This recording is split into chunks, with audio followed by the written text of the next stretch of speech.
안녕하세요. 미래를 설계하라 경제 잡학사전 고혜림입니다. 이 매서운 한파가 계속되고 있습니다. 오늘은 서울을 비롯한 일부 지역에 눈까지 내리기도 했는데요. 여러분, 감기 정말 조심하시고요. 건강관리에 더욱더 유념하시길 바라겠습니다. 자, 그러면 오늘 밤도 두 분의 아나운서와 함께 경제 이야기 즐겁게 나눠보도록 하겠습니다. 오늘은 장진현, 오민지 아나운서와 함께 하겠습니다. 여러분 안녕하세요. 안녕하세요. 네, 그러면 미 증시부터 확인하고 넘어가도록 하겠습니다. 이 미국 증시 이 알파벳의 실적이 실망스럽게 나왔는데요. 그럼에도 불구하고 저가 매수세가 유입되면서 3대 지수 모두 상승을 하면서 마감을 했습니다. 자세하게 미 증시 어떻게 흘러갔을지 함께 체크해 보려고 하는데요. 자, 진현 아나운서, 지난밤에 미 증시 어떻게 흘러갔을까요? 네, 밤사이 마감된 뉴욕 증시 알려드리겠습니다. 뉴욕 증시 3대 지수는 이틀 연속 상승세를 이어갔습니다. 빅테크 실적 발표로 기술주 투자 심리가 흔들리며 장 초반에는 좀 흔들려온 모습을 보였지만 장 후반으로 갈수록 엔비디아를 중심으로 올라와주며 결국 상승 전환에 성공했습니다. 간밤 뉴욕 증시는 연준이 가장 중요시하는 고용 지표가 또 발표가 됐습니다. 민간 고용 증가 규모는 시장 예상치를 크게 상회했습니다. 미국 민간 노동시장 조사업체 ADP가 발표한 이 고용 보고서에 따르면 올해 1월 미국의 민간 부문 비농업 신규 고용은 18만 3천 건 늘었는데 이는 지난해 12월은 물론 시장 예상치인 14만 8천 건을 모두 상회한 수치입니다. 전날 나온 구인 건수가 예상 밖으로 감소하고 노동시장 준화 신호를 보내면서 고용 지표가 엇갈리는 모습입니다. 이 강한 고용 시장은 미 연준이 금리 인하를 결정하는 데 있어 신중해질 수밖에 없죠. 앞서 연준은 미국의 견조한 경기 흐름을 고려해 금리 인하를 서두르지 않겠다고 밝힌 바 있어 금리 인하 시점이 좀 늦어지는 건 아닌가 하는 우려 섞인 목소리가 나오고 있습니다. 자, 그럼 3대 지수 살펴보겠습니다. 다우지수는 0.171% 하락한 44,873.28포인트에서 종가 형성했고요. 나스닥은 0.19% 올라와주며 19,000선에서 마무리됐습니다. S&P 500지수 역시 0.39% 상승 흐름 보여주며 6,061.48포인트로 장 마무리됐습니다. 국제유가는 트럼프 관세 조치와 함께 미국의 경기 성장이 둔화할 것이라는 우려감에 크게 내렸습니다. WTI는 2.3% 하락해 배럴당 71달러 선에서 거래가 되고 있는데 다만 이란에 대한 제재에 따른 원유 수출 우려가 글로벌 원유 공급 위축으로 이어질 것이라는 관측에 매수세가 이어지면서 그 하락폭을 조금은 제한하는 모습이었습니다.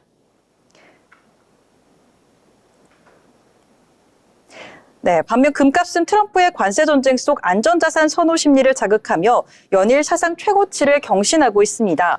오늘 금 가격은 0.59% 상승한 온스당 2,893달러 선에서 움직였습니다. 달러는 약간의 하락세를 보였는데 0.55% 하락하며 1,445달러 선에서 움직이고 있습니다. 다음으로 히트맵 통해 전체적인 시장 분위기 한번 살펴보도록 하겠습니다. 전반적으로 보시면 좀 파랗게 물들인 장세를 보실 수가 있는데 이 중에서도 M7 기업들은 극명한 차이를 보이며 온탕과 냉탕을 오갔습니다. 먼저 엔비디아는 그동안 딥시크의 여파로 충격을 안겨주며 급락세를 보였는데요. 그렇지만 투자자들은 딥시크가 이 AI의 장기적인 성장 전망에는 큰 영향을 미치지 않을 것이라는 보고 거세게 사들이고 있습니다. 또한 슈퍼컴퓨터로 이 엔비디아가 블랙엘 칩을 탑재한 새로운 AI 데이터 센터 시스템을 출하할 준비가 됐다라는 소식 역시 호재로 작용했는데요. 이 소식에 엔비디아는 5%대 기분 좋은 급등 흐름 가져갔습니다. 반면 엔비디아의 대항마죠. 이 AMD는 엔비디아와는 극명한 온도 차이를 보였습니다. 6%대 매물이 출회되며 빨간불을 연출했는데요. 아쉬운 4분기 실적을 발표했는데 특히 데이터 센터 부문 매출이 실망스러웠습니다. 전년 대비 69% 증가하기는 했지만 분석가들의 평균치에는 미치지 못하며 크게 빠진 것으로 분석하고 있습니다. 마이크로소프트는 0.22% 상승했습니다. 마이크로소프트가 구글 딥마인드의 핵심 연구진을 영입했다라는 소식이 전해졌었는데 이들은 AI 음성비서 프로젝트 아세트라를 개발하던 핵심 인력인 것으로 알려졌습니다. 이번 영입은 MS가 오픈 AI와는 좀 별개로 AI 음성비서 그리고 AI 에이전트를 개발한다는 것을 의미할 수 있습니다. 다음 애플은 1%대 소폭 하락했는데요. 중국의 규제 당국이 애플에 대한 반독점 조사를 준비하고 있다는 소식이 악재로 작용했습니다. 엔비디아와 구글에 이어 애플까지 겨냥한 건데요. 보도에 따르면 중국 당국은 이 애플의 30%에 달하는 앱스토어 수수료와 외부 결제 서비스 금지 등을 검토하고 있습니다. 애플에 대한 조사는 작년부터 진행이 됐었지만 미국과 중국이 힘겨루기를 하는 이 시점에 공론화가 되면서 다시 한번 주목을 받고 있는 건데요. 만약 규제를 받게 된다면 중국이 아이폰 생산 기지이자 미국에 이은 애플의 최대 시장인 만큼 애플에도 타격이 있을 것으로 예상하고 있습니다. 다음으로 아마존은 3%대 가까이 빠졌습니다. 이 큰 이슈가 있었던 것은 아니었지만 내일 있을 실적 발표를 앞두고 이 부진에 대한 우려감에 주가가 급락 하락한 것으로 풀이됩니다. 구글의 모기업인 알파벳은 공개된 4분기 실적이 기대에 미치지 못하며 7% 가까이 거세게 급락세 보였습니다. 특히 클라우드 부문 매출이 전년보다 30% 늘기는 했지만 이 컨센서스를 하회하며 이 시장의 실망감을 안겼습니다. 다음으로 테슬라도 이번 장에서 4% 가까이 빠져나가며 매물을 쏟아냈습니다. 테슬라의 주력 차종인 모델 Y의 점유율이 23년도 1위에서 지난해 4위까지 내려왔었죠. 중고차 가격이 급락했다라는 소식도 악재로 작용했는데 또한 머스크 CEO의 정치적인 행보가 유럽의 주요 시장에서는 좋지 못한 영향을 주고 있다는 부분도 영향을 끼친 것으로 풀이됩니다. 다음으로 오늘 장에서 슈퍼마이크로 컴퓨터는 8% 가까이 급등세를 보였었습니다. 회계 조작 의혹에서 나스닥 최출리기로 그동안 주가 부진을 겪었었죠. 그러나 오늘 11일 이 비즈니스 업데이트를 공개할 것이라고 밝히며 기대를 한몸에 받았습니다. 또한 엔비디아의 블랙을 칩으로 구동되는 새로운 AI 데이터 센터 시스템의 출하 준비가 완료됐다는 소식도 호재로 작용했습니다. 마지막은 우버는 실망스러운 실적으로 주가가 17% 넘게 떨어졌습니다. 4분기 주당 EPS가 0.23달러로 예상치를 0.5달러 밑돌았는데요. 가이던스 또한 예상치에 미치지 못했습니다. 한편 우버는 오늘 웨이모와 파트너십을 통해 오스틴에서 로보택시 출시를 준비 중에 있다고 밝혀 이 부분도 함께 체크해 보시면 좋을 것 같습니다. 이상 미증시 마감 시황 전해드렸습니다. 네, 미증시 전체적으로 정리를 잘 해주셨습니다.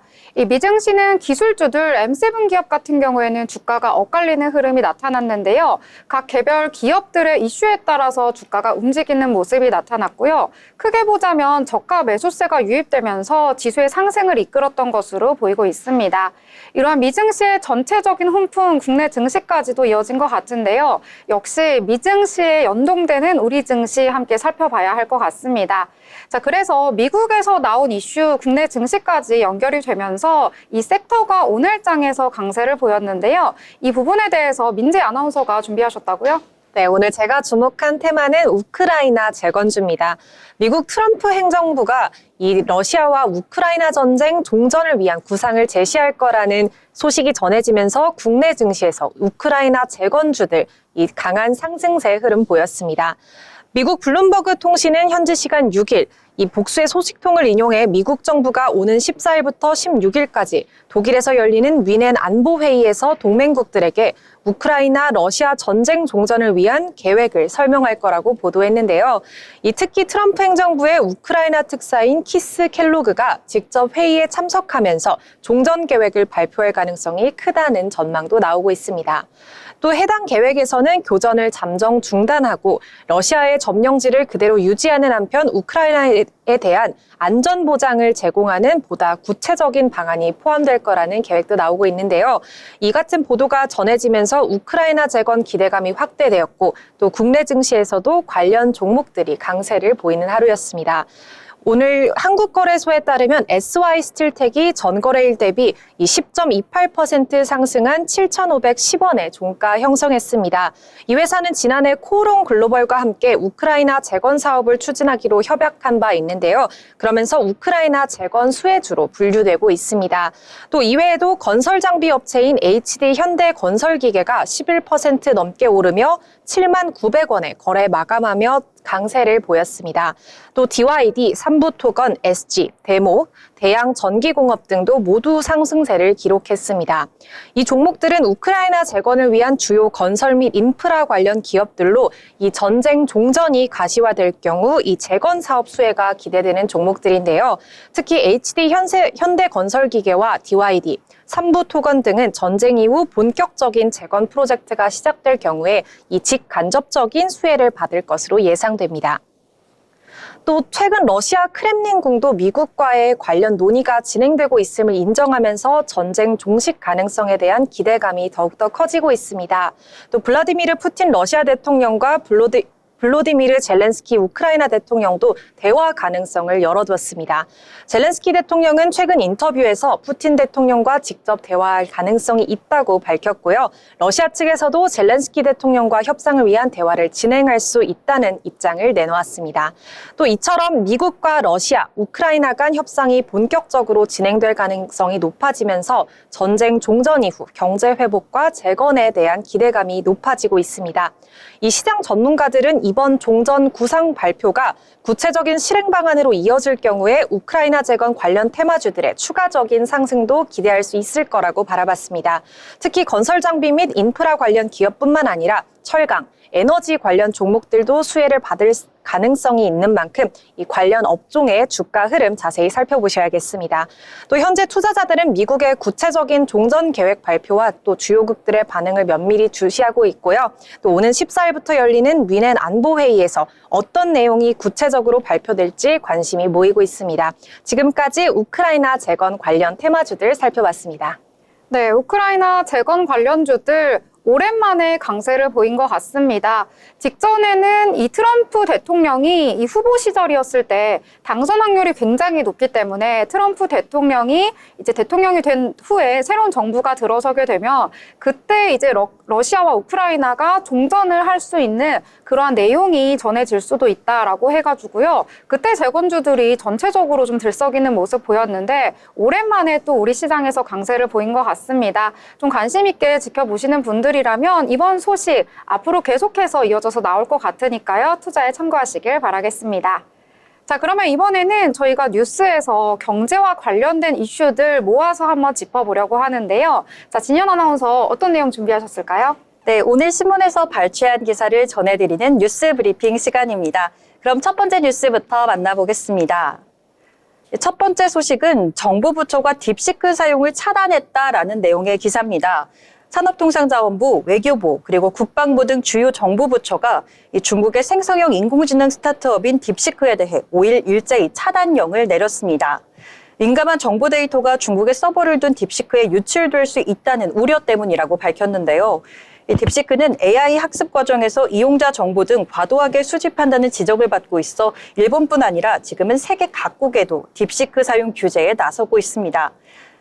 이 정부뿐만이 아닌 오픈 AI와의 공식 파트너십을 발표한 카카오는 최근 딥시크의 사내 업무 목적 이용을 금지한다라고 공지를 했습니다.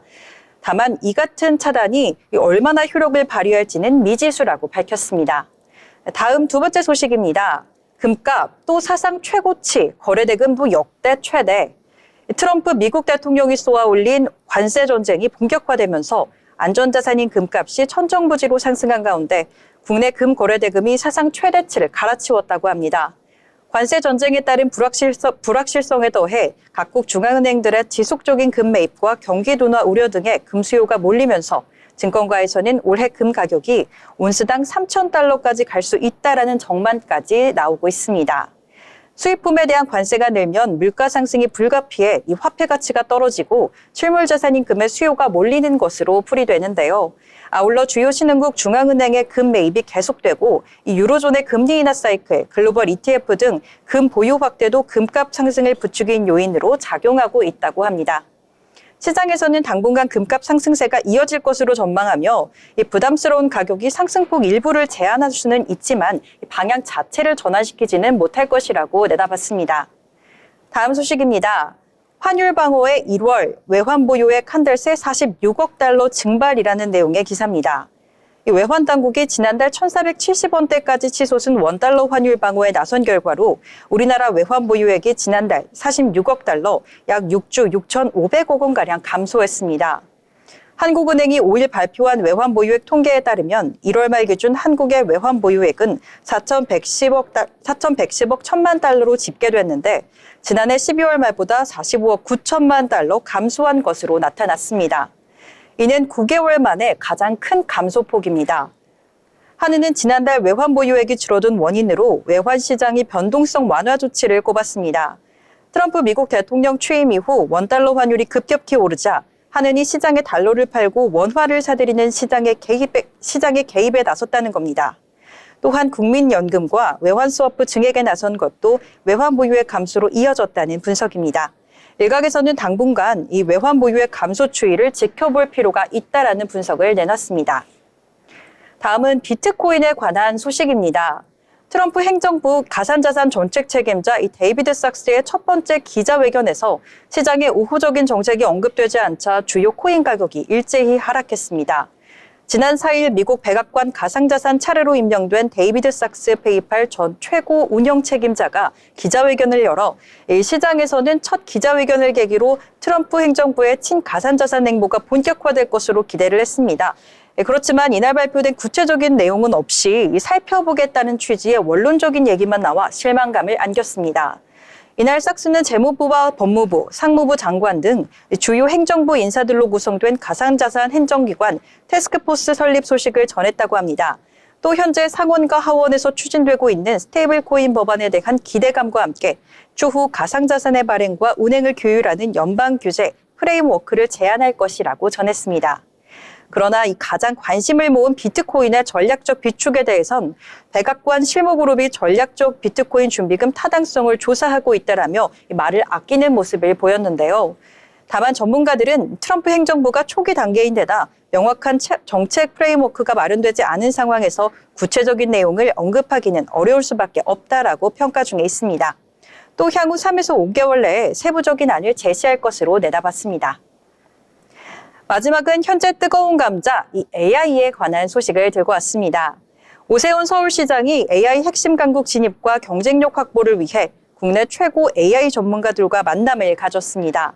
서울시는 5일 AI 분야의 대기업, 스타트업 대표와 교수 등 전문가를 초빙해 AI 산업 육성 전략 자문위원회를 개최했습니다. 오 시장은 이 자리에서 AI로 승부하기 위해선 충분한 인적 자원 확보와 데이터 가공 그리고 컴퓨팅 파워를 최고조로 올려야 한다는 이 최선의 준비가 필요하다라며 이는 대한민국 경제의 중심 서울시의 역할이라고 말했습니다.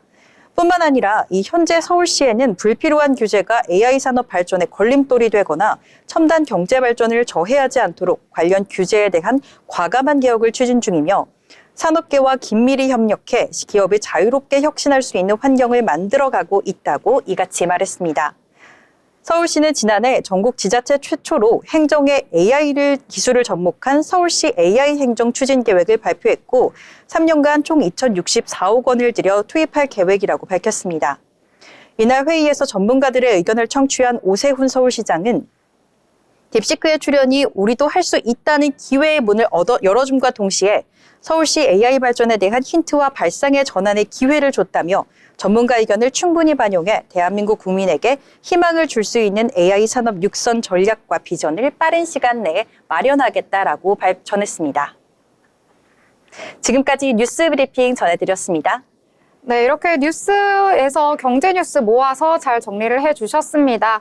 저는 여러 가지 내용 중에서 이 금값 계속해서 오르고 있는데요. 이 최근 들어서 저도 뉴스에서 봤더니요. 이 한돈에 한 55만 원 정도 해가지고요. 세공비까지 더하면 뭐 60만 원, 65만 원까지 오른다고 하더라고요. 그래서 요즘에는 금은방에서 돌잔치를 위해서 돌반지 만드시는 분들보다는 기존에 가지고 있던 걸 팔러 오신 분들이 더 많다. 이런 이야기까지 전해지고 있어서요.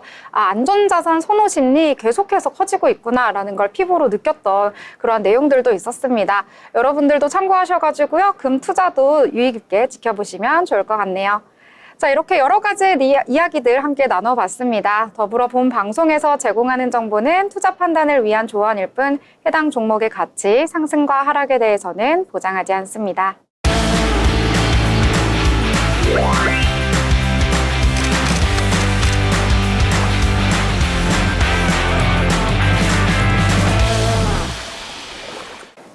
네, 이번 시간은 전국의 축제, 전시, 하프를 알아가보는 시간입니다. 어디 갈까 시간인데요. 오늘 어디 갈까는 변주윤 아나운서와 함께 하도록 하겠습니다. 안녕하세요. 안녕하세요. 네, 주윤 아나운서 이 겨울과 어울리는 곳을 오늘 소개한다고요? 네, 요즘 정말 추운 날씨가 지속되고 있잖아요. 최근 최강 한파 소식에 두툼한 패딩을 입고 다니시는 분들도 많으실 것 같습니다. 아직도 한겨울이네 하시는 분들도 계실 텐데요. 그래서 마지막 겨울 피날레를 장식해줄 겨울 대표 축제를 알아왔습니다. 바로 2025 태백 겨울 축제인데요. 94년부터 시작된 태백산 눈축제가 새롭게 이름을 정비해서 찾아왔습니다. 구앵커님, 장앵커님 혹시 이 태백 겨울 축제 가보신 적 있으신가요? 저는 태백산 자체를 안 가봐가지고요. 눈축제도 못 가봤습니다. 저도 아직까지는 한 번도 가본 적이 없는 축제예요. 네, 저도 이 축제에 대해서는 아직 가보지 못한 축제라서 더욱 관심 있게 알아왔는데요. 오래전부터 이어져 오고 있는 강원도 태백의 대표 겨울축제라고 합니다. 강원도가 눈이 많이 오는 도시로 유명하잖아요. 그래서 강원도 아름다운 설경을 배경으로 이 커다란 눈 조각 전시가 화려하게 펼쳐지는 축제라고 합니다. 기존의 태백산 중심에서 축제가 열렸다면 올해는 시내 전역에서 행사가 크게 열린다고 합니다. 이 눈 조각 전시라면 눈이 녹지 말아야 될 텐데 혹시 언제 열리나요? 이 축제는 이달 7일부터 16일까지 10일간 진행이 되고요. 태백산 국립공원 그리고 황지 연못, 황지천 보건물길 일대에서 열립니다. 이 대형 눈조각 전시와 체험 프로그램 등 다양한 이벤트가 구성되어 있습니다. 특히 8일에 열리는 개막식에는요, 초대 가수의 공연도 함께 준비되어 있다고 합니다. 이무진, 장정희, 군 그리고 정동원 가수가 와서 신나는 축하 공연을 펼친다고 하니까요. 일정이 되신다면 개막식 공연까지 함께 즐겨보시면 좋으실 것 같습니다. 이 9일 일요일에는요. 가족 관광객을 위한 이벤트가 있다고 하는데요.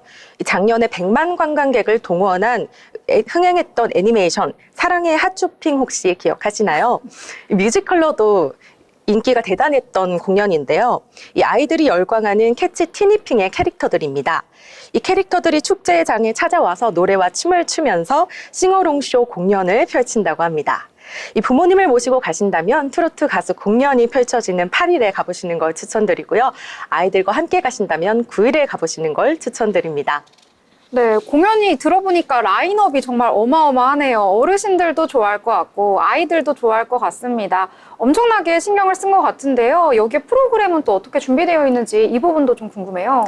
네, 이번 축제는 여러 곳에서 열리는데요. 이 태백산 단골 광장에서 열리는 눈 관련 프로그램 중에서는요, 대형 눈 전시 프로그램을 추천드리고 싶습니다. 이 전 세계 대학생들이 커다란 눈 조각을 전시한 게 장관을 이룬다고 하는데요.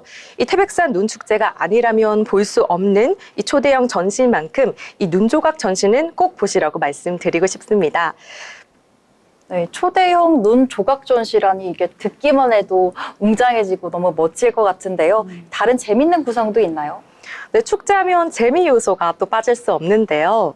이 노래자랑과 코스프레 그리고 눈썰매에 이어서 동계 스포츠 체험까지도 할 수 있다고 합니다. 이 시간 가는 줄 모르는 프로그램들이 아주 알차게 구성이 되어 있는데요. 황지 연못에 가시면 아이들과 함께 키치 티니핑의 체험존과 팝업 스토어까지 즐겨보실 수 있습니다. 네, 아이들의 아이돌이라고 불리는데요. 티니핑 뭐 이런 것들 엄청나게 귀엽고 인기도 많더라고요. 공연에 체험에 이벤트까지 정말 주말에는 꼭 한번 방문해 봐야 할 것 같습니다. 자, 그러면 이 방송 보시는 분들이 저긴 도대체 어떻게 가야 하고 비용은 또 얼마나 들지 이 부분도 궁금할 것 같아요. 네, 이렇게 멋진 축가 공연과 함께 체험 프로그램이 펼쳐지는 태백산 눈축제, 입장료가 무료입니다. 이렇게 축제는 매일 오전 9시부터 오후 6시까지 운영이 되는데요. 입장료가 무료인 만큼 많은 인파가 찾아올 것으로 예상되어서 이 교통 혼잡 때문에 셔틀버스도 함께 운영이 된다고 합니다. 이 자가용으로 오시면 태백시까지 오셔서요. 황지 연못과 태백산 국립공원 이 두 곳을 찾아오시면 됩니다. 겨울하면 강원도, 눈하면 태백산인데요. 이 태백산의 아름다운 설경과 눈 조각 전시까지 이 겨울의 끝자락에 열리는 이 태백산 눈축제 가셔서 잊지 못할 추억들 많이 만들고 오셨으면 좋겠습니다. 지금까지 강원도의 대표 축제, 겨울 눈축제에 대해서 알려드렸습니다. 네, 태백 겨울축제, 겨울에 방문했을 때 또 잊지 못할 추억을 남길 수 있을 것 같고요. 이 눈이 있으면 빛이 반사돼가지고 사진도 정말 예쁘게 나오더라고요. 이번 겨울에 꼭 한번 방문해 보시길 추천드리도록 하겠습니다. 자, 지금까지 알찬 소식 전해주신 변주은 아나운서 감사합니다.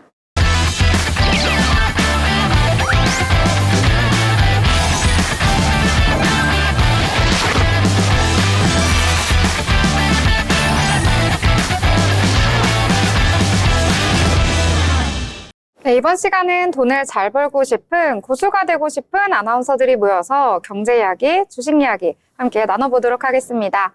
자, 그 전에 오늘 장 어떻게 흘러갔을지 내용 한번 체크해보고 넘어가 봐야 할 것 같은데요. 자, 오늘 장 어떻게 마감됐을지 오민재 아나운서가 전해드리도록 하겠습니다. 네, 오늘 2월 6일 마감 상황 살펴보겠습니다. 먼저 코스피는 오늘 1.1% 상승하면서 2,536.75포인트에 장 마감했는데요. 상승폭 키워나가면서 장 마감했습니다. 코스닥의 경우에는 1.28% 상승한 740.32포인트에 장 마감했습니다. 코스피보다는 코스닥이 상승 종목 954개로 더 많은 종목들이 상승했고요. 코스닥 역시 상승폭 키워나가면서 장 마감했습니다. 다음으로 수급 상황 살펴보시겠습니다. 이 코스피의 경우 개인은 홀로 매도세 보였고요. 반면 외국인과 기관 모두 사들이면서 각각 3,558억 원, 기관은 1,594억 원 사들이면서 코스피 외국인과 기관이 이끌고 갔습니다. 코스닥도 마찬가지였는데요. 외국인과 기관이 사들인 반면 개인은 팔아치웠습니다. 개인의 경우 643억 원 팔아치웠고요. 외국인은 88억 원, 기관은 703억 원 어치 사들이면서 장 마감했습니다. 다음으로 시가총액 상위 종목들 살펴보시겠습니다. 먼저 코스피 먼저 살펴보실 텐데요. 코스피의 경우 대부분 종목들 마지막에 빨간불 켜면서 장 마감했습니다. LG 에너지솔루션과 현대차를 제외한 나머지 종목들 모두 빨간불 켰는데요. 반도체 투톱, 이 삼성전자와 SK하이닉스는 이 각각 2%대 상승하면서 삼성전자는 54,000원, 그리고 SK하이닉스는 203,500원에 장 마감했습니다. 또 현대차와 기아는 이 관세 리스크가 잠재됐다고 보여지면서 이 보합권에서 장 마감 형성했는데요. 현대차는 약보합권으로 0.49% 빠졌고요. 기아는 0.71% 상승하면서 장 마감했습니다. 센트리온 네이버는 1%대 상승했고요. 반면 KB금융의 경우 이 주주가치 환원체계에 대한 실망감으로 6%대 급락하면서 이 장 마감했습니다. 다음으로 코스닥 종목 살펴보겠습니다. 코스닥 상위 10개 종목들 살펴보실 텐데요. 코스닥 시가총액 1위인 알테오젠은 4.26% 상승하면서 39만 2천 원에 장 마감했습니다. 반면 에코프로비엠과 에코프로 각각 1%대 하락하면서 장 마감했고요. 반면 나머지 레인보우 로보틱스부터 이 휴젤까지 상위 5위에서 10위 종목들 모두 빨간불 켜면서 코스닥 시장 장 마감했습니다. 이 바이오 종목들 오늘 강했는데요. 삼천단제약 그리고 리가켄 바이오 각각 4.46%, 5.65% 상승하면서 장 마감했습니다. 또 리노공업, 휴젤까지도 6%대, 4%대 놀라운 상승률 보여주면서 오늘 코스닥 시장 마감했습니다.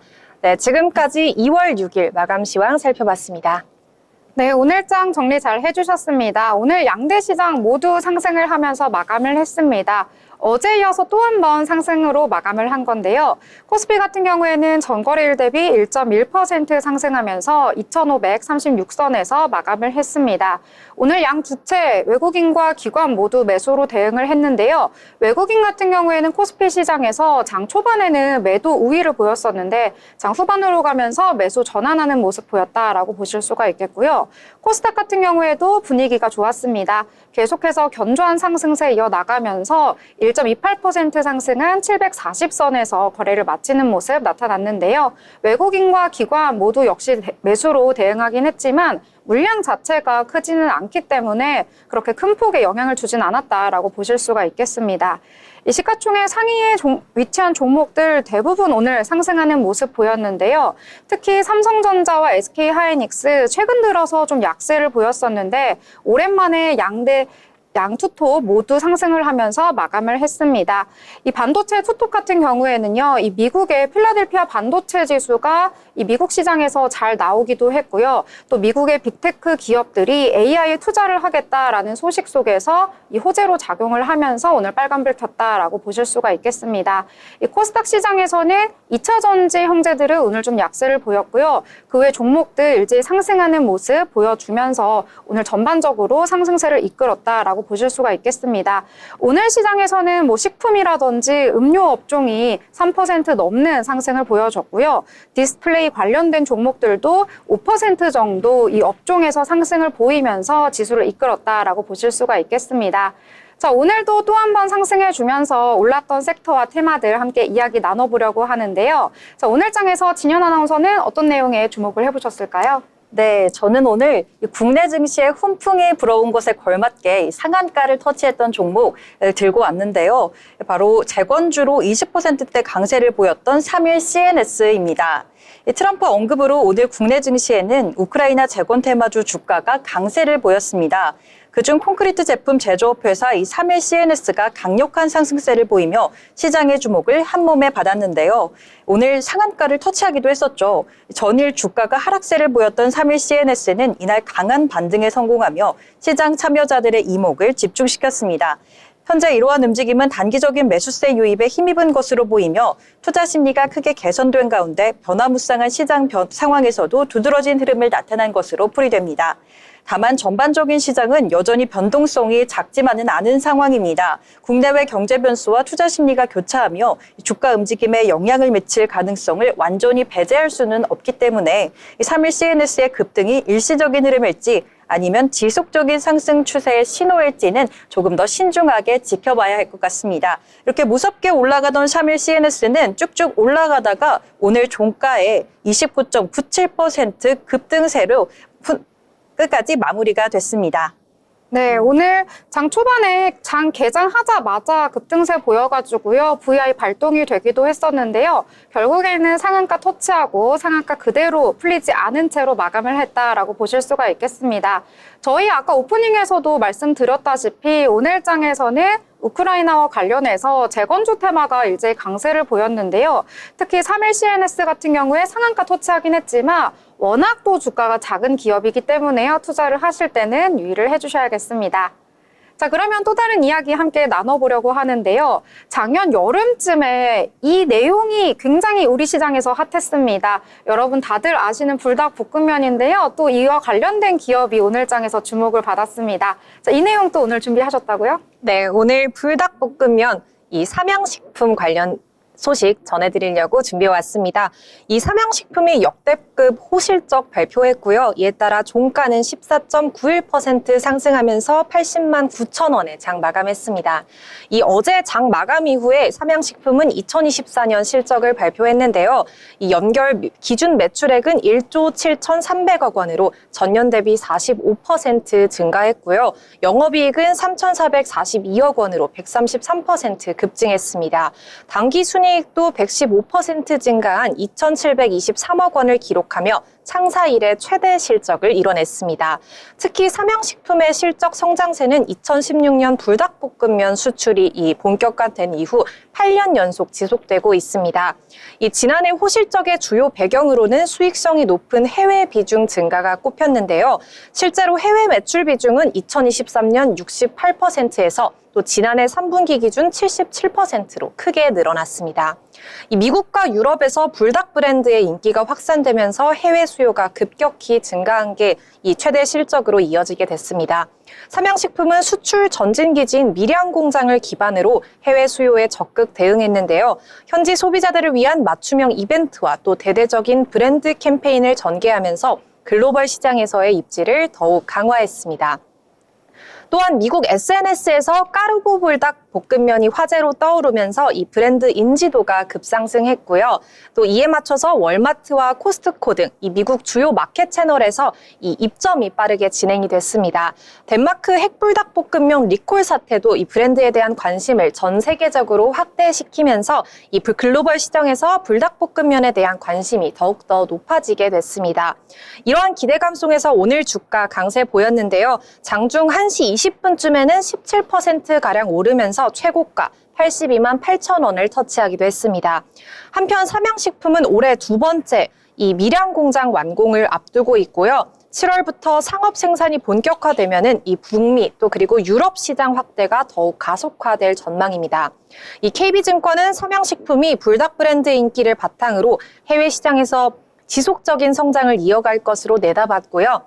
또 유진투자증권 역시 올해 매출액이 2조 원을 돌파하고 영업이익은 4,191억 원에 이를 것으로 전망했습니다. 또 삼양식품 관계자는 아시아를 넘어 미주, 유럽 등에서도 불닭 브랜드 입지가 더욱 견고해지고 있다면서 이 밀양 두 번째 공장이 본격 가동되면 해외 매출 확대에 더욱 속도를 낼 것이라고 밝혔습니다. 이 기업의 삼양식품 기업의 가파른 성장과 실적 개선 기대감이 맞물리게 되면서 투자자들의 관심이 더욱더 커지고 있는 모습입니다. 네, 이렇게 삼양식품까지 이야기해 주셨습니다. 주가가 너무 계속 올라가지고요. 지금 신규 접근하기에는 조금은 부담스러운 자리지 않나라고 생각이 들 만큼 주가가 연일 쭉쭉 오르다가 오늘 신고가까지 경신을 했는데요. 이 민지 아나운서도 좀 투자를 하는 걸로 제가 알고 있는데 이 삼양식품 옛날에 가지고 있었다고요? 네, 작년도 이제 불닭볶음면 핫하다, 이제 해외에서 많이 먹는다 했을 때 조금 사 모았는데요. 아쉽게도 이번 급등세에 타지는 못했습니다. 너무 아쉽지만요. 그래도 또 K푸드 더욱더 해외에서 활발해지면 좋겠습니다. 그래도 미리 이렇게 알아보는 안목이 좀 있으셨네요. 혹시 다른 쪽으로도 좀 지켜보고 유심히 이렇게 보고 있는 거 있나요? 국장 너무 어렵지만요. 요즘 네. 또 그래도 보는 게 반도체, 역시 카카오 요즘 5일 동안 강했으니까요. 반도체 종목들 또 그리고 AI 관련 종목들 다 좀 자세히 주의 깊게 살펴보고 있습니다. 좀 AI 소프트웨어 쪽으로 주의 깊게 보시는군요. 네, 카카오 저도 한번 지켜보도록 하겠습니다.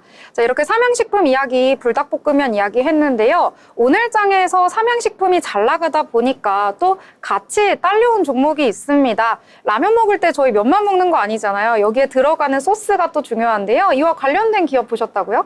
네, 조금 전에 불닭볶음면 언급해 주셨는데 저는 오늘 불닭볶음면 안에 들어가는 이 소스에 대한 이 주가 종목을 가져왔습니다.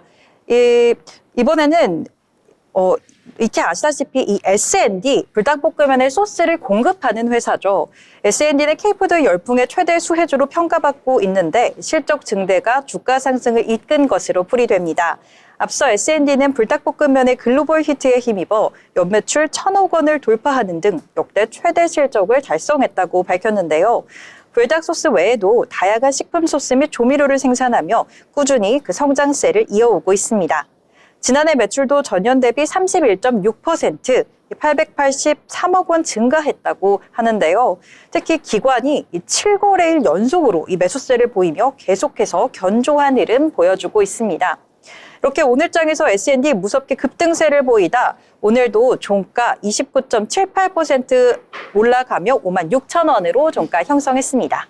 네, S&D 같은 경우에는 불닭볶음면에 들어가는 소스를 생산하는 기업인데요. 너무 삼양식품이 주가가 너무 이제 비싸다 보니까 접근하기가 부담스럽다 하시는 분들은요. 이와 연동되어서 주가가 오르고 있는 S&D 한번 주목해 보시면 어떨까 개인적인 생각 덧붙여 보도록 하겠습니다. 자, 저는 오늘 장에서 보완주가 또 강세여서 한번 소개를 해드리려고 하는데요. 이 딥시크 이야기 설 명절부터 해서 계속해서 우리 시장에 이야기가 나오고 있는 것 같습니다. 자, 이와 관련해서 정부에서 딥시크와 관련한 보완 쪽으로 문제를 제기를 했던 내용이 시장에서 부각이 되면서 보완주가 강세를 보였는데요. 이 개인정보 유출 우려가 제기가 되고 있습니다. 이에 따라서 외교나 안보, 통상 분야의 정부 부처들이 이 딥시크의 접속을 차단을 하고 있는 중인데요. 이 정부에 따르면 국방부와 외교부, 산업통상자원부가 자체 판단에 따라서 이 외부에서 접속이 가능한 컴퓨터에서 딥시크 접속을 하지 말아라 제안을 한 것으로 전해졌습니다. 또 국내 기업 등 이 민간 영역에서도 딥시크 사용 금지 사례가 잇따라 나오고 있는데요. 어제도 잠깐 전해드렸었는데 카카오 같은 경우에는 이 사내에 딥시크의 사내 업무 목적 이용을 금지한다라고 하면서 딥시크 사용 전면 금지하는 내용이 전해지기도 했고요. LG U+ 역시도 딥시크 사용 금지에 대한 이 정보 보완 안내문을 공지를 했다고 합니다. 이 정부에서 이러한 시도를 하다 보니까요. 민간 기업까지 이 딥시크에 대한 보완 문제를 삼아서 지금 사용을 금지하는 모습이 연일 나타나고 있는데요. 이러한 분위기 전체적으로 퍼지지 않을까 하는 우려가 나오고 있습니다. 이에 따라서 모니터랩 같은 경우에는 12%대 강세로 마감을 했고요. 센즈랩은 2%대, 인스피어는 14%대 급등하면서 마감을 했고요. 한싹 같은 경우에는 상승을 하는 모습 나타나다가 장중에 하락으로 전환하면서 마감을 했다라고 보실 수 있겠습니다. 자, 이렇게 보안주까지 함께 챙겨드렸습니다. 네, 그럼 진현 아나운서 이번에는 리포트를 또 중점적으로 봐서 소개를 해드리려고 한다고요? 네, 투자하실 때 참고하시면 좋은 리포트를 제가 가지고 왔습니다. 오늘 제가 들고 온 내용은요, 이 딥시크가 쏘아 올려 요즘 가장 뜨거운 키워드죠. 바로 AI에 관한 내용을 들고 왔습니다. 사진만 봐도 모두 알 법한 인물들이죠. 이 오픈AI CEO 샘 올트먼이 지난 4일 이재용 삼성전자 회장 그리고 손정희 소프트뱅크 회장과 만나 730조 원 규모의 스타게이트 프로젝트 협력을 논의했다라는 소식이 전해졌었습니다. 스타게이트는 도널드 트럼프 미국 대통령이 취임식 다음 날 발표한 초대형 인공지능 투자 프로젝트인데요. 이로 인해 그동안 AI, 아직은 좀 시기상조가 아니었나 하는 일각의 목소리를 불식시키며 AI가 단기적인 모멘텀이 아닌 그 움직임이 더욱더 가속화될 것으로 전망하고 있습니다. 그렇다면 간단하게 딥시크 이야기를 짚고 넘어가 보겠습니다. 딥시크는 현재 모델 공개 이후 성능 및 이 비용 등에 대한 갑론을박이 끊임없이 제기가 되어 오고 있습니다. 제작 비용, 이 엔비디아 비용, 이 제작 비용과 엔비디아 칩 사용 관련 내용이 아직은 정확하게 확인되지는 않았지만 그럼에도 불구하고 비용 절감과 완전한 오픈소스라는 점을 들 수가 있겠는데요. 딥시크는 약 560만 달러, 오픈AI 투자 비용의 약 5.6%라는 파격적인 저비용으로 GPT-4와 유사한 성능의 대규모 언어 모델입니다. 고성능 서비스를 유료화하고 있는 챗 GPT와는 다르게 모든 서비스를 무료로 제공한다는 점도 막강한 경쟁력으로 꼽아볼 수가 있겠습니다. 그렇지만 이 앞으로 중요한 부분은 누가 더 저렴하게 만들었는가가 아닌 성능이 좋은 모델이 무엇이 되느냐가 관건이 되겠죠. 제품이나 서비스를 구매하고 이용하는 고객들은 이런 기술이 어떤 모델로 만들어졌고 또 얼마만큼의 돈이 투자가 됐는지는 그다지 중요한 요소가 아닙니다. 서비스의 접근이 편리하고 또 내 의도에 맞는 솔루션을 얻는 것이 중요하겠죠. 그렇다면 저희가 주목해봐야 할 포인트는 앞으로 어떤 기업이 돈을 벌지 예측해보는 것으로 이 어떻게 돈을 벌 수 있을지를 알아보겠습니다. AI 모델의 가격은 점차 낮아지고 있고 이를 활용할 수 있는 사이드에서의 수익 창출 기회는 이제부터 본격화될 것으로 내다보고 있는데요. 그동안 대규모 언어 모델, 즉 LLM은 이 빅테크 기업들의 전유물이었습니다. 생성형 AI를 효과적으로 활용하기 위해서는 막대한 연산 자원과 고성능 GPU가 필수적이었지만 이번 이슈는 소프트웨어 기업들이 더 적은 투자로도 이 AI 모델을 운영할 수 있다라는 가능성을 열어준 사건으로 평가받고 있습니다. 이번 이슈로 효율적인 AI 모델을 훨씬 낮은 비용으로 만들어낼 수 있음을 보여줬기 때문에 비용이 낮아진다면 더 많은 곳에서 AI를 활용할 수 있게 되고 또 돈을 버는 기업들이 분명히 또 나타나게 될 건데요. 이 리포트는 이로 인해 수혜를 볼 종목들 몇 가지를 소개하고 있습니다. 먼저 비용이 효율적인 오픈소스 AI 모델들의 등장이 가속화되면서 보다 저렴한 기업 고객에게, 보다 저렴한 비용으로 기업 고객에게 AI 서비스를 제공할 수 있는 B2B 기업이 가장 먼저 수혜가 될 것으로 예측하고 있습니다. 실제로 어제장 더존비즈원은 6%에 육박하는 상승폭을 그려내며 종가를 형성했습니다. 기업 고객들은 AI가 편리하고 좋다는 것을 이미 알고는 있지만 아직은 효율성과 생산성 측면에서 완전히 검증되지는 않았고 또 높은 비용과 보안 문제를 이유로 AI 도입을 망설이고 있었습니다. 그렇지만 더존비즈원은 기존 라마 3.3 모델을 활용해 추가 트레이닝을 해서 이 자사의 서비스에 접목 중이었는데 보다 성능이 좋고 저렴한 모델이 등장하게 된다면 이를 활용할 전략 변화도 분명히 있을 것이다라고 내다보고 있습니다. 데이터 및 보안 등의 리스크도 이 외산 기업 모델을 그대로 가져다 쓰는 건 좀 어렵겠지만 여러 기술을 접목해 사용할 수 있는 기술을 이 더존비즈원은 이미 보유 중이다라고 말했습니다. 또 주목해 볼 만한 포인트죠. 이 드디어 국내 기업, 이 국내 소프트 기업의 AI에도 훈풍이 찾아왔습니다. 국내 기업들은 전 세계 AI 모델 경쟁에서 투자 규모나 이 성능 격차를 이유로 밸류에이션 디스카운트를 받아왔었죠. 전문가들은 이 LLM 관련 분야가 네이버와 카카오의 올해 최대 사업 화두라고 보고 있는데요. 또한 글로벌 기업 대비 약 20에서 30% 수준으로 디스카운트하던 밸류에이션의 폭도 일부는 축소될 수 있을 것이라고 그 가능성을 내비쳤습니다. 결국 돈을 버는 곳은 LLM 모델이 아니라 이 어플레이션이기 때문에 생성형 AI 서비스들이 본격 출시가 된다면 국내 인터넷 기업들의 AI 산업은 이제 본격적으로 시작될 전망이라고 내다보고 있습니다. 그중 대표적인 국내 소프트웨어 기업이죠. 네이버와 카카오를 조금 더 면밀히 살펴보도록 하겠습니다. 먼저 네이버는 AI 모델을 기존 서비스 성능 개선에 접목 중에 있었는데요. AI 서비스를 유료화하기보다는 검색과 커머스, 광고 등 이 서비스 영역 전반에 걸쳐 AI를 접목해 기존 수익 모델을 고도화시킬 계획이라고 합니다. 상반기에는 통합검색의 AI 검색, 일명 AI 브리핑을 공개하고 별도의 AI 쇼핑 앱 네이버 플러스 스토어를 출시할 예정이라고 전했습니다. 리포트에서는 네이버의 광고 커머스 실적에 대한 업사이드 요인이 더 많다고 판단했는데요. 25년 영업이익 성장률 19.6%도 가시성이 높고 오히려 상향 조정될 것이다라고 분석하고 있습니다. 업황 회복세가 전혀 없었음에도 실적이 좋다면 눈에 보이지 않는 AI 효과가 작용했다라고 보고 이는 밸류에이션 정상 구간으로 올리는 수준을 넘어 영업 레버리지 효과로 인한 리레이팅으로까지 이어질 수 있다고 보고 있습니다. 마지막으로 카카오까지 한번 들여다보겠습니다. 그동안 카카오는 AI 산업과 관련해서는 이 투자 포인트를 꼽기에는 그 행보와 전략이 뚜렷하지는 않았습니다. 지난 21년 카카오 브레인 주도로 이 자사 LLM 코 GPT를 공개했지만 큰 성과는 없었는데요. 그렇지만 지난 4일 카카오 정신화 대표와 샘 올트먼 대표, 이 오픈 AI 최고 경영자가 만남을 가져 챗 GPT의 오픈 AI와 카카오가 공동 제휴를 선언하고 나섰습니다. 이에 따라 카카오톡, 카나나 등 주요 서비스의 오픈 AI 기술인 이 애플리케이션 프로그래밍 인터페이스, 즉 API를 활용할 방침이라고 전했습니다. 네, 제가 준비한 리포트 내용은 여기까지고요. 이 네이버와 카카오가 이제는 본격적으로 AI 시장에 뛰어든 만큼 이 추후 행보에 대해 귀추가 주목되고 있습니다. 끝까지 한번 지켜보시면 좋을 것 같습니다. 네, 리포트까지 잘 내용 정리해 주셨습니다. 저희와 함께 하시면서 미래를 위한 설계 함께 만들어 나가시길 바라겠습니다. 더불어 본 방송에서 제공하는 정보는 투자 판단을 위한 조언일 뿐 해당 종목의 가치, 상승과 하락에 대해서는 보장하지 않습니다.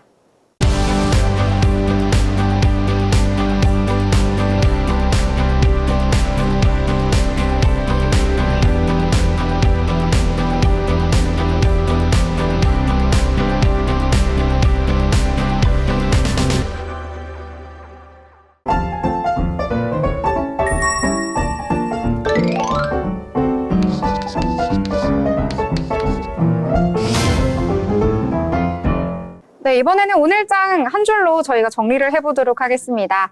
자, 민재 아나운서, 오늘장 어떻게 요약하면 좋을까요? 네, 오늘 제가 바라본 오늘장 한 줄 평은요. 흔들리지 마, 이대로 쭉쭉이라고 하겠습니다.